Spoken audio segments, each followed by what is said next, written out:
term. I've spent most of my life been hung in the middle of different situations. So, but actually, people's actually abbreviated the title to say, since it's hung in the middle, to him, which I thought was unique, and so it makes me think about my second book. I need to come up with a title that won't abbreviate. It says she. So I won't do that. But anyway, I'm honored to be here today, and although I'm still doing public speaking, I have spoken to a couple other classes and have done a few interviews and have spoken one-on-one with folks at book signings. My two biggest experiences to date have been attending Southern Comfort Conference in Atlanta, Georgia in September, where there were approximately 1,000 registered transgendered attendees. Yeah, it was fun. And I'm proud to be able to tell you that I was invited to take part in the 2012 Kentucky Book Fair, which was held earlier this month. Of course, I was the only transgendered author, so I was a bit nervous about that. But it all went well, as it turned out. It turned out to be a very positive experience for me, actually. I met someone at the author's reception I bet you might be familiar with. You guys ever heard of Kyle Macy? Mm-hmm. Oh, we got a few. Well, I got to meet Kyle Macy. I think he announces for some basketball team around here. Basketball. I'm the old bird. I don't talk. I play basketball. After class, we'll talk basketball. My plans for today are to tell you a little bit about myself. Then we'll have a question and answer session.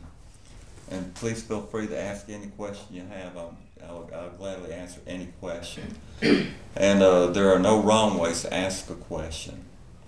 So just, be comfortable. You have something on your mind, spit it out, don't hold it back, because,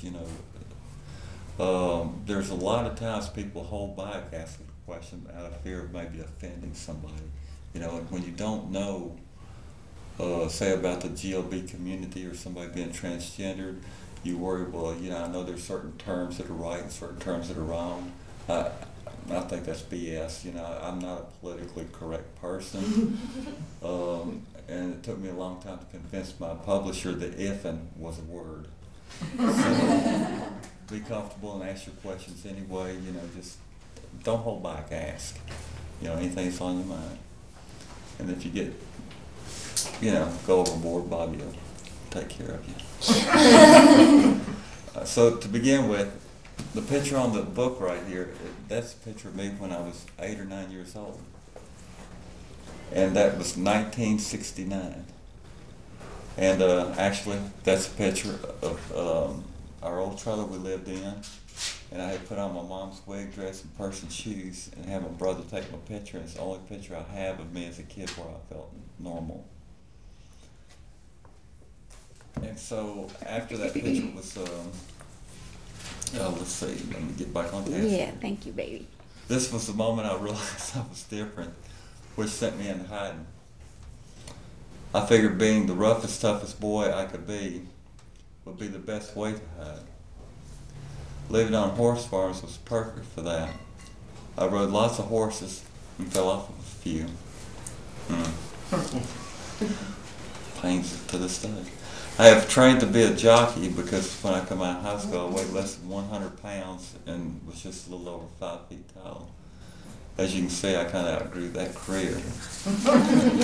Between 19 and 21, I took a growing spurt and woke up one morning 6 foot tall and cried like a baby.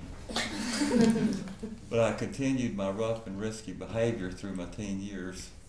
My first car wreck was at 115 miles per hour without a seatbelt. I've never broken a bone in my body. I wasn't older than many college kids when I started playing music in bars, which led me to drinking, drugs, and the beginning of a sex addiction. When I was 25 years old, I got my girlfriend pregnant and we got married, something that I really hadn't planned on doing.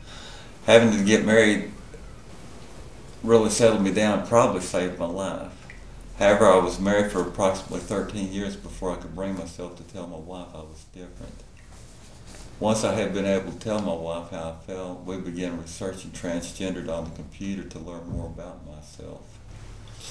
I began attending the transgender support group meetings at the Gay Lesbian Service Organization, GLSO, here in Lexington.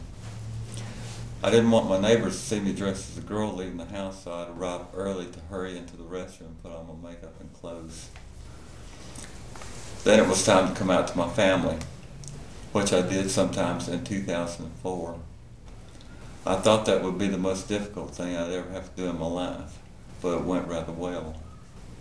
The most difficult thing I ever had to do was within a few months later of telling them I was transgendered. I had to turn around and tell them I had been diagnosed with HIV. That was hard. To be been diagnosed with HIV was like receiving a death sentence for me. Although my doctors told me it wasn't, I would disinfect everything with Clorox. It took me nearly a year to understand what my doctors were telling me, that others are more of a threat to me than I am to them because of my low immune system.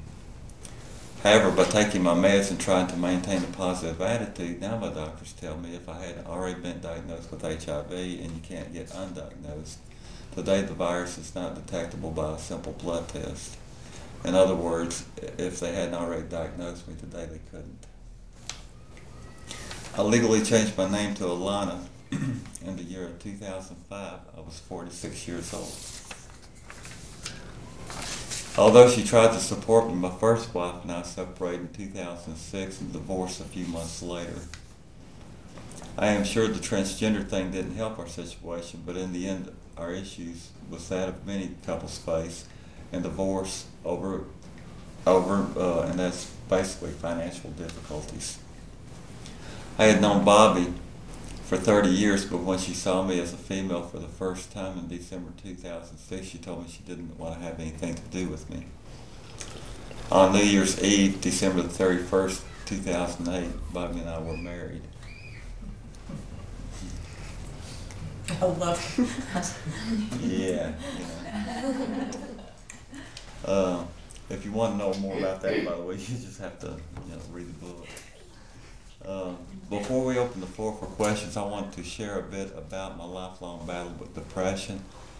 And depression is a common occurrence among transgender persons as well as a lot of people in the LGBT community, gay, lesbian, whatever.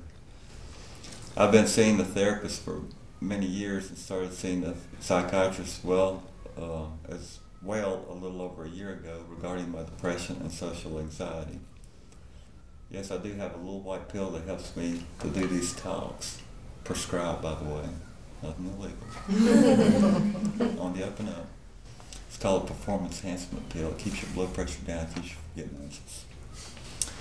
Most mornings when I get up, I have to convince myself it's going to be a good day. I often catch myself talking out loud to people who aren't there, imagining fictitious battles that could happen, but they never do. Most people have no idea of the struggles we place on ourselves as transgendered individuals just dealing with who we are. For a few, the transition is easier.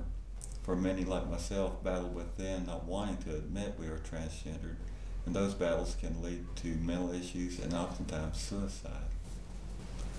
Writing my book, Hung in the Middle, sent me into a deep depression because it forced me to relive my past, to remember my fears and struggles.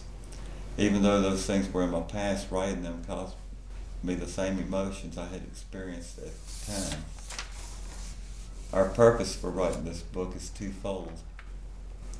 To help others who are transgendered, and we know we've already accomplished that goal. One of our first messages I received after the book had been released was from someone who said, "Reading your book may have saved my life. It encouraged me and gave me the courage to seek help." And number two, we hope to educate the non-GLBT community that we are all the same. People are just people. Through education, we eliminate ignorance and foster acceptance. And through acceptance, hopefully we'll eliminate hate. As I began seeing that my book was making a difference, I began to let go and just be who I am and should have always been, Alana Nicole Scholler. I still hear the voices in my head, but instead of the battles, there are now words of encouragement, inspiration, and hope. With the help of family and friends and supporters, I am finally getting things sorted out in my mind. I have learned that sometimes in order to heal your mind, you must first heal your heart and soul. I did by taking a stand and saying, I will not remain a prisoner of my fear.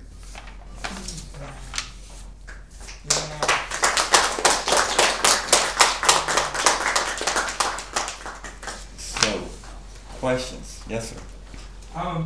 I know we spoke briefly about this earlier, but about labels, because I think a lot of times people have, they're really confused about how to address transgender people, or especially with like pronouns, and people get really caught up in language. So, what do you feel like is appropriate when it comes to language? Like how do you feel about it? I know you said you think it's bullshit. Yeah, But pretty much. Are there things that come across as inappropriate to you, or are there things that seem dated to you? How important is language? No, language to me is just that. It's just language. It's just words. I mean, if you choose to get offended, then I think you need to look within yourself. Okay, why did that remark offend me? Because the bottom line is, it shouldn't. We had a meeting at PFLAG, and they brought up the word tranny. There's a lot of transgender girls, like myself, that don't like the word tranny. I don't mind. Doesn't bother me a bit. Tranny doesn't bother me a bit. Tranny is a little bit on the maybe pornish sounding side of the tracks, but still, I don't find it offensive. My younger brother, he calls me bitch, and because he knows, he gets a kick out of that. It's his way of accepting me. And, I just don't, I do think labels, like you said, I do think they're bullshit. I think they're crap. I don't know why we have to label things. And basically, the only reason we do that is because it's hard to describe something and not have some sort of an identifier. Would it be, okay, I'll let you speak here in a second. It's just like if somebody goes in and holds up a store and they say, well, what did he look like? Okay, how do you describe it without saying, well, it was this 6 foot tall white dude, or it was this black dude, or it was female, so how do you identify, without having labels? Unfortunately, they're there. I do feel like that we're in the GLBT community, that over time and stuff, with younger generations coming up, they're wanting to kind of recreate, the whole thing and everything. Where like before, if you was pardon me for putting it my country way, born and bred female, you were bred a female, you were considered a Gigi. Now they're saying cis. I'm in the community, and I have just recently found out that that's what they're doing. It's like, what? Another label? What is this? I mean, let's get something set in stone here, because we're out here, we're blowing the general population away with too many terms. And so I think we really need to get this cut down, cut back, decide, okay, what is? We need a definition, and somebody's going to have to just write a book if they keep it up and put all these terms and definitions in, Called the dictionary. Yeah, GLBT dictionary terms, and stuff. Yes, baby. On talking about the pronouns, the he and she, people only speak on anything from their perspective. So it's what you see as to what you're going to say. And lots of times, especially if I'm talking about the relationship that we had in the past, I'll say he. But if I'm talking about something she did today by talking to the class, so it's my understanding of what was going on at that moment, and that's what I'll use.